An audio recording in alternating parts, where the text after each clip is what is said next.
Hi hello ನಮಸ್ಕಾರ, welcome back to Chinnu Chik YouTube channel.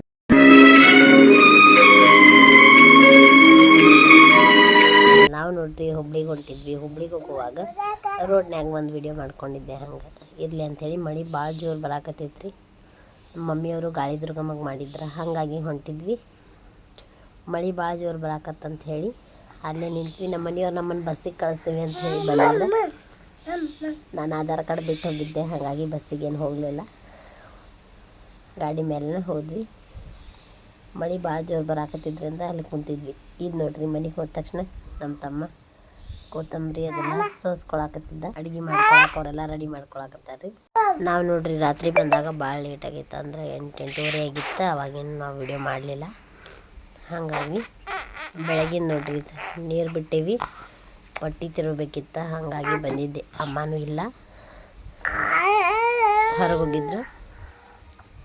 ಹಾಗಾಗಿ ನಾನು ಪಟ್ಟಿ ತಿರುವಾಕ್ ಬಂದಿದ್ದೆ. ಚುಕ್ಕಿನೂ ನನ್ನ ಬೆನ್ನತ್ತಿ ಬಂದಿದ್ಲು. ಇದು ನೋಡ್ರಿ ಸಂಜೆಗೆ ನಾನು ಈಗ ಶ್ರಾವಣ ಮಾಸ ಬಂತಲ್ರಿ, ಹಾಗಾಗಿ ತತ್ತಿ ತೊಗೊಂಬಂದಿದ್ದೆ ರೀ. ಅಂಡ ಕರಿ ಮತ್ತು ಚಪಾತಿ ಮಾಡಿ 1 ತಿಂಗಳು, ಹಾಗಾಗಿ ತತ್ತಿ ತೊಗೊಂಬರ್ರಿ ಹಾಕತ್ತೀನಿ. ಅಂಡ ಕರಿದು ಮಸಾಲೆ ಎಲ್ಲ ರೆಡಿ ಮಾಡ್ಕೋಬೇಕ್ರಿ. ಹಿಟ್ಟು ನಾದಿಟ್ಟು ಮಸಾಲೆ ಎಲ್ಲ ರೆಡಿ ಮಾಡ್ಕೊಂಡ್ರೆ ಹಿಟ್ಟಲ್ಲಿ ತನ ನೆನಿತೈತಿ ಅಂಥೇಳಿ ಹಿಟ್ಟು ನಾದ್ಕೊಳತ್ತಿದ್ದೆ. ನನಗೆ ರೊಟ್ಟಿ ಮಾಡೋಕ್ಕಿಂತ ಚಪಾತಿನ ಅನುಕೂಲ ಅನಿಸ್ತೈತ್ರಿ. ಯಾಕಂತ ಹೇಳಿದ್ರೆ ಮನ್ಯಾಗ ಯಾರು ಇರ್ಲಾರ್ದಾಗ ಚುಕ್ಕಿ ಅಳ್ತಿರ್ತಾಳ್ರಿ, ಕಾಡಿಸ್ತಿರ್ತಾಳೆ.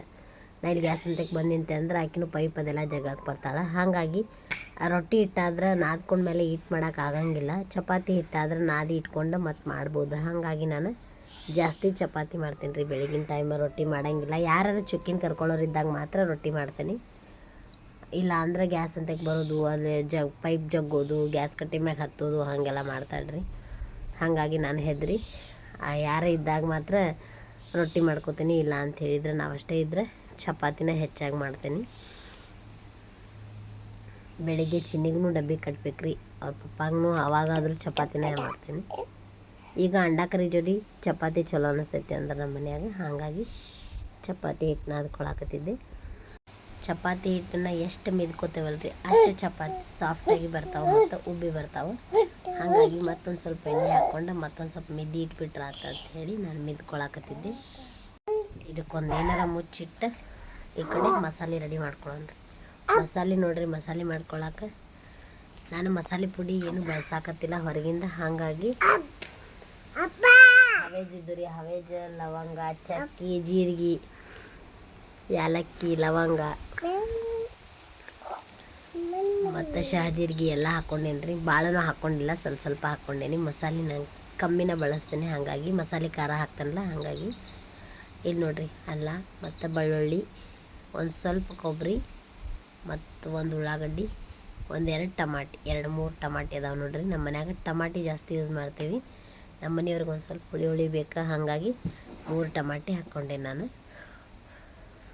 ಮತ್ತು 2 ಉಳ್ಳಾಗಡ್ಡಿ, ಸ್ವಲ್ಪ ಕೊಬ್ಬರಿ ಮತ್ತು ಕೊತ್ತಂಬರಿ.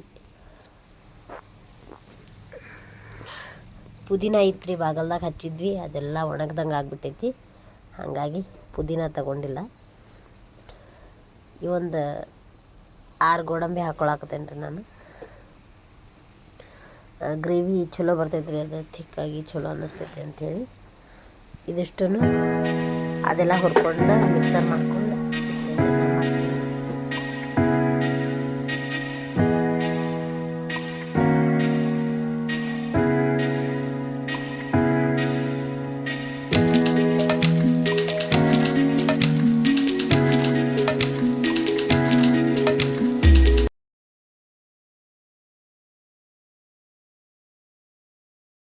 ಇದು ನೋಡ್ರಿ ಮಿಕ್ಸರ್ ಹಾಕ್ಕೊಂಬಂದೆ.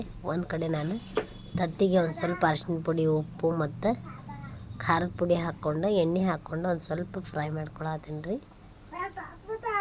ಇವನ್ನೆಲ್ಲ ಫ್ರೈ ಮಾಡ್ಕೊಂಡು ತಕ್ಕೊಂಡು ಇದಕ್ಕೂ ಖಾರದ ಪುಡಿ ಹಾಕಿ ಏನು ರುಬ್ಬಿದ ಮಸಾಲೆ ಐತಲ್ಲ ಅದನ್ನು ಹಾಕ್ಕೋತೀನಿ ರೀ ನಾನು. ನೋಡಿರಿ, ನಾನು ಅದನ್ನು ವಿಡಿಯೋ ಮಾಡೋಕ್ಕಾಗಲಿಲ್ಲ. ಅದ ಎಣ್ಣೆಗೆ ಖಾರದ ಪುಡಿ ಹಾಕ್ಕೊಂಡು ಸ್ವಲ್ಪ ಫ್ರೈ ಆದ ತಕ್ಷಣ ಮಸಾಲೆ ಎಲ್ಲ ಹಾಕ್ಕೊಂಡು ಇದನ್ನು ಮಾಡ್ಕೊಳತ್ತೇನೆ ರೀ. ಈಗ ನೋಡ್ರಿ ಸ್ವಲ್ಪ ಚಿಕನ್ ಮಸಾಲೆ ಇತ್ತು, ಹಾಗಾಗಿ ಸ್ವಲ್ಪ ಹಾಕತ್ತೀನಿ.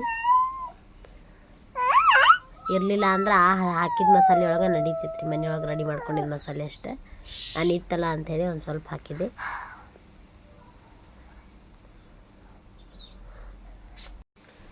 ಮತ್ತು ನೋಡಿರಿ ಒಂದು ಸ್ವಲ್ಪ ಉಪ್ಪು ಹಾಕ್ಕೊಳತ್ತೀನಿ. ಉಪ್ಪು ಗ್ರೇವಿಗೆ ಎಷ್ಟು ಬೇಕು ನೋಡಿ ಹಾಕಿದ್ರಾತಂಥೇಳಿ ನಾನು ತತ್ತಿ ಫ್ರೈ ಮಾಡ್ಕೊಳ್ಳೋಕೆ ಒಂದು ಸ್ವಲ್ಪ ಹಾಕಿದ್ದೆ ರೀ.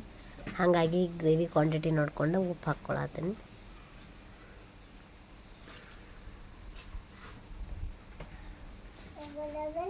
ಇದೆಲ್ಲ ಕುದಿಯೋತ ನಾನು ಸ್ವಲ್ಪ ಹೊತ್ತು ಬಿಡೋಣ್ರಿ. ಇದು ಕುದ್ದಿಂದ ತತ್ತಿ ಇದ್ರೊಳಗೆ ಹಾಕ್ಕೊಳ್ಳೋಣಂತ. ಈಗ ನೋಡ್ರಿ ಕುದಿಯಾಕತ್ತು ಫುಲ್. ಈಗ ಅದ್ರೊಳಗೆ ನಾವು ಫ್ರೈ ಮಾಡಿ ಇಟ್ಕೊಂಡಂತ ತತ್ತಿ ಹಾಕ್ಕೊಂಬಿಡೋಣ್ರಿ.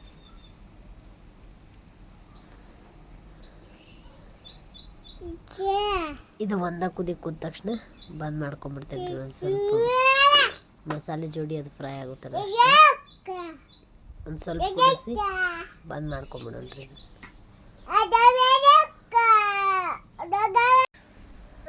ನಮ್ಮ ಮನೆಯವರಿಗೆ ಒಂದು ಸ್ವಲ್ಪ ಇದ್ರ ಮೇಲೆ ಗೋಡಂಬಿ ಫ್ರೈ ಮಾಡಿ ಹಾಕಿದ್ರೆ ಇಷ್ಟ ಆಕೈತ್ರಿ. ಹಂಗಂತೇಳಿ ಗೋಡಂಬಿ ತುಪ್ಪದಾಗ ಫ್ರೈ ಮಾಡ್ಕೊಳತ್ತೀನಿ. ನೋಡ್ರಿ ನಮ್ಮ ಗ್ರೇವಿ ಹಿಂಗೆ ರೆಡಿಯಾಗಿತ್ತು. ಈಗ ಚಪಾತಿ ಮಾಡ್ಕೊಳತ್ತೀನಿ ರೀ. ಚಪಾತಿ ಮಾಡ್ಕೊಂಡು ಕೊಡೋಣಂತ್ರಿ ಊಟಕ್ಕೆ.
ನಮ್ಮ ಇವತ್ತಿನ ಈ ರೆಸಿಪಿ ನಿಮಗೆ ಇಷ್ಟ ಆಗಿದ್ರೆ ಪ್ಲೀಸ್ ಲೈಕ್ ಮಾಡಿರಿ, ಶೇರ್ ಮಾಡಿರಿ, ಸಬ್ಸ್ಕ್ರೈಬ್ ಮಾಡಿರಿ. ಮತ್ತೆ ಸಿಗೋಣ್ರಿ ನೆಕ್ಸ್ಟ್ ವ್ಲಾಗ್ ಒಳಗೆ. ಬಾಯ್.